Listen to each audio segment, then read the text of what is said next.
તો આ કઈ માહિતી આપી છે એની પરથી જે 2000 વર્ષ 2009 10 અને 11 ના જે સરેરાશ ઉત્પાદન એટલે કે જે આ ઉત્પાદન આપ્યું છે 2009 10 અને 11 એનું જે ઉત્પાદન એના સરેરાશ લઈ એટલે કે એનો જે સરેરાશ કાઢવાનો ને એને આધા વર્ષ તરીકે લઈ સૂચકાંકની ગણતરી કરવાની એટલે કે જે 2009 10 અને 11 નું જે ઉત્પાદન છે એના આધા વર્ષ તરીકે લેવાનું કીધું. આ આગળ આધા વર્ષની કોઈ ઉલ્લેખ કરેલો નથી પણ આધા વર્ષ આપણે શોધવાનું તો પહેલા જે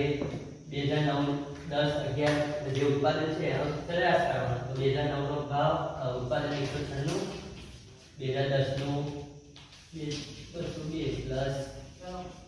214 સરેરાશ એટલે જે ઉપર અવલોકનો આલ્યા એની સંખ્યા અને સરવાળો કેટલો થશે 612 ભાગ્યા 3 એટલે સરેરાશ મળશે 204. હવે જે સરેરાશ મળ્યો એના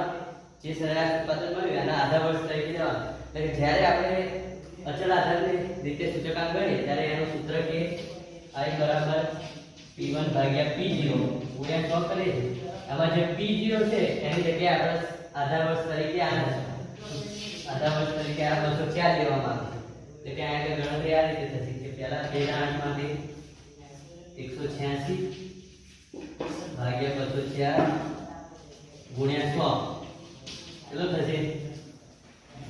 91.17 પછી બીજા માટે 96.07 ત્રીજા માટે 99.01 214 ભાગ્યા 204 104.90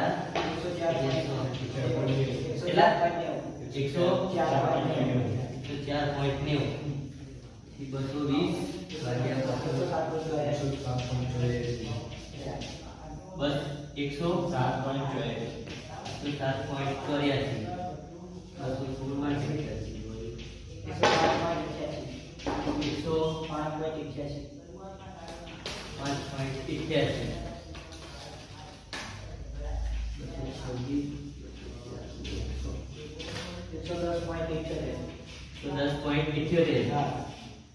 છેલ્લો 230